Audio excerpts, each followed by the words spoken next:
मेंडेलचा सिद्धांत, आनुवंशिकता आणि परिवर्तन यातील भाग 3 आज आपण बघत आहोत. त्यामध्ये सर्वप्रथम मेंडेलचा सिद्धांत.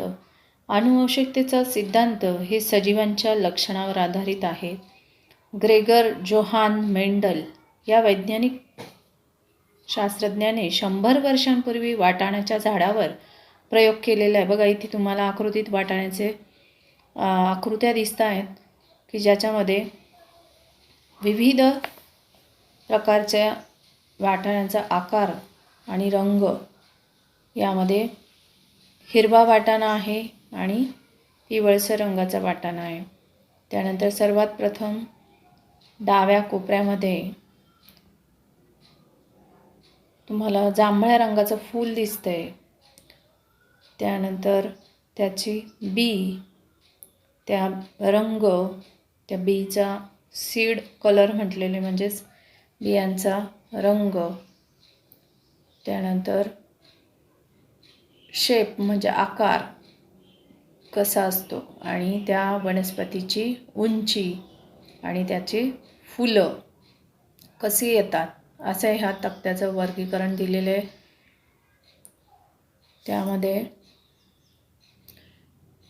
गोकर्णाचं फूल माहीत आहे तुम्हाला. बघा, 2 कलरचे जांभळ्या रंगाचं गोकर्ण येतं आणि खाली सफेद व्हाईट कलरचं सुद्धा गोकर्णाचं फूल, जे आपण महादेवाला वाहतो असं गोकर्णाचं फूल.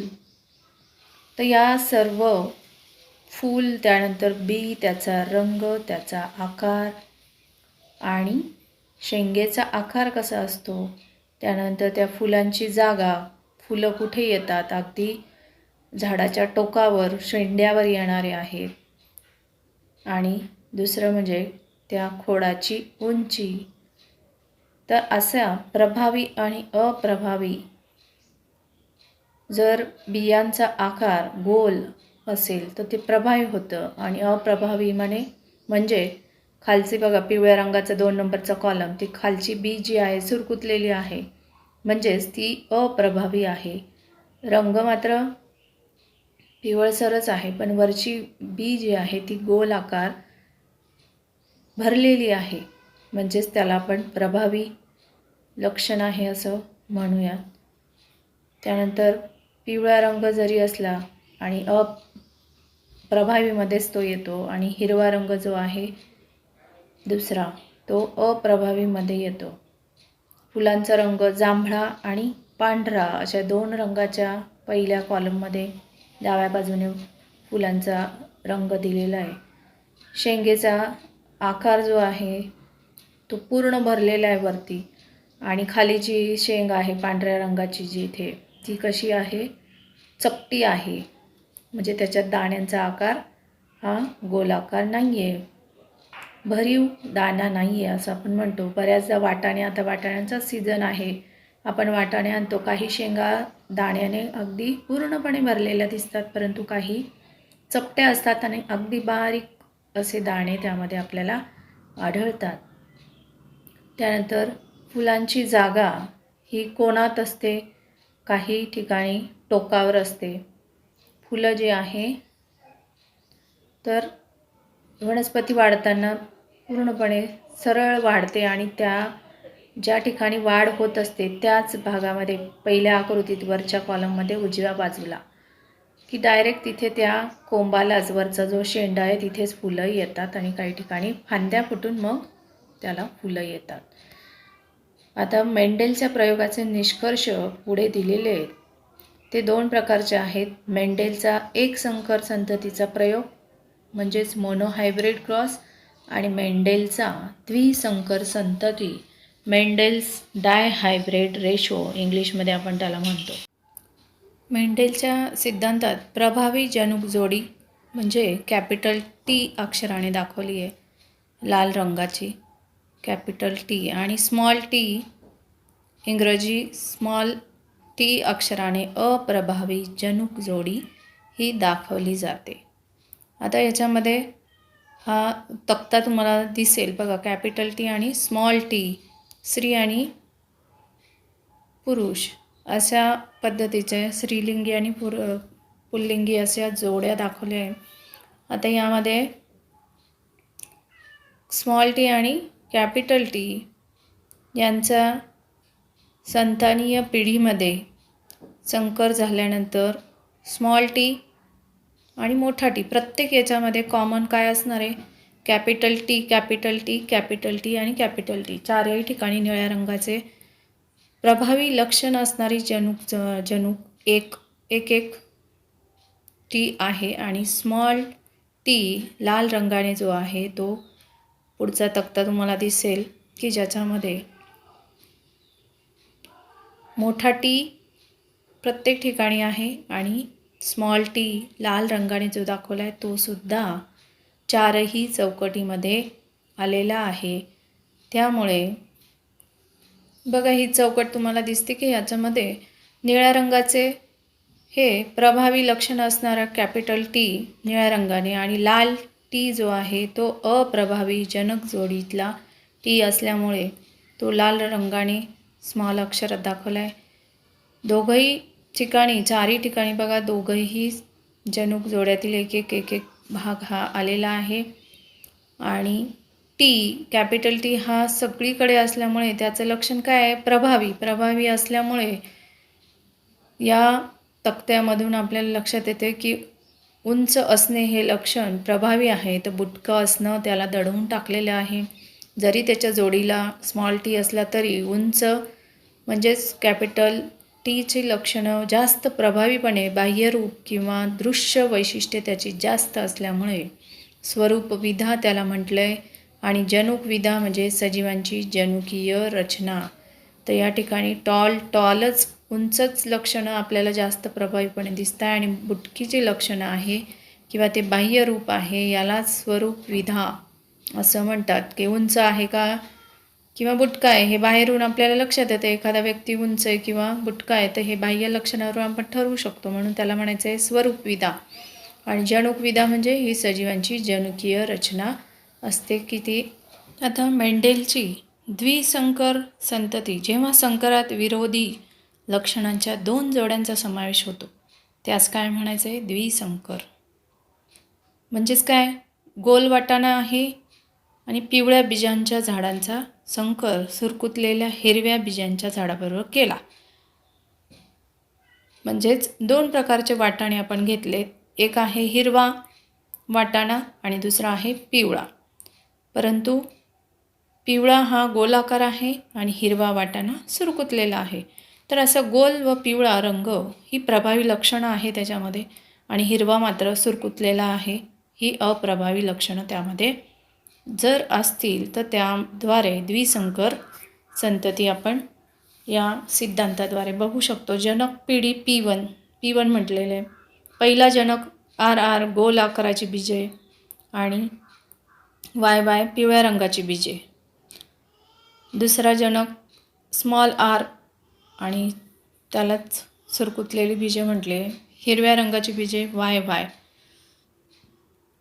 वरचा जसा टॉलचा आपण तक्ता बघितला त्याच पद्धतीचा तक्ता या ठिकाणी तुम्हाला लक्षात येईल.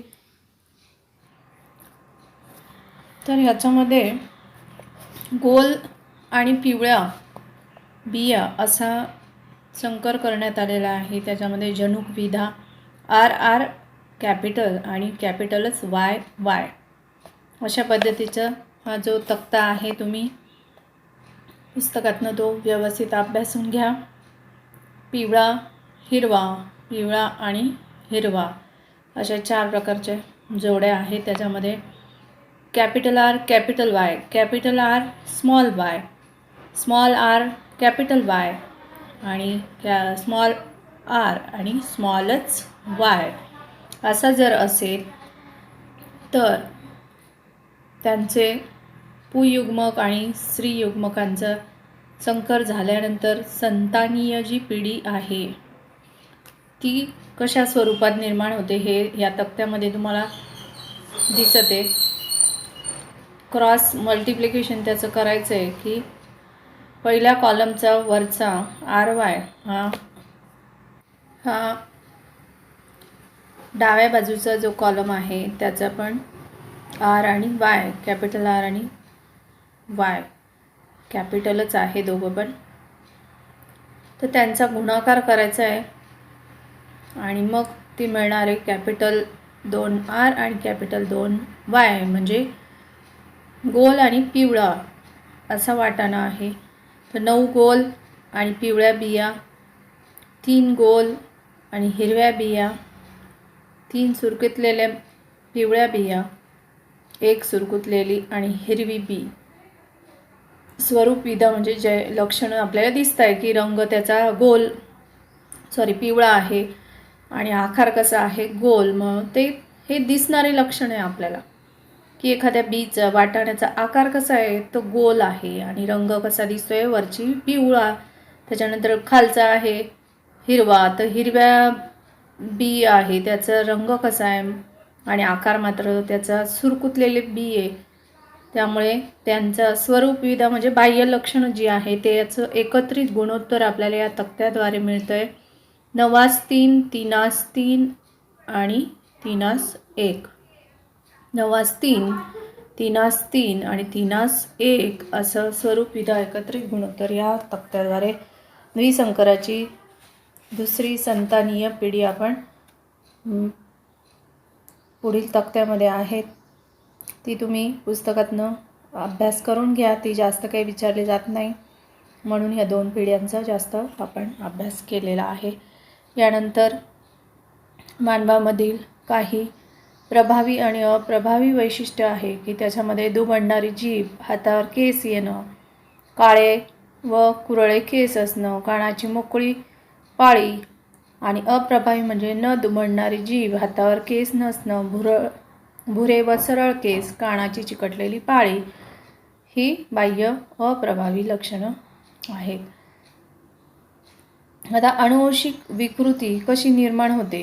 आता मधुमेह हा काही रोग नाही आहे, परंतु काहीतरी विकृती गुणसूत्रांमधील अपसामान्यतेमुळे किंवा जनुकातील उत्परिवर्तनामुळे ते निर्माण होत असतात की त्याच्यामध्ये काहीतरी बिघाड झालेला आहे, उत्परिवर्तन झालेले, अतिरिक्त स्राव श्रवत असेल तर त्यामधून, किंवा अनुवंशिक म्हणजे आईवडिलांना मधुमेह रक्तदाब असेल तर तो पुढील पिढीमध्ये संक्रमित होत असतो, तर त्याला अनुवंशिक विकृती असं म्हटलेलं आहे. जेनेटिक डिसऑर्डर, डायबिटीज आणि ब्लड प्रेशर ही विकृती निर्माण होण्याची कारणं काय.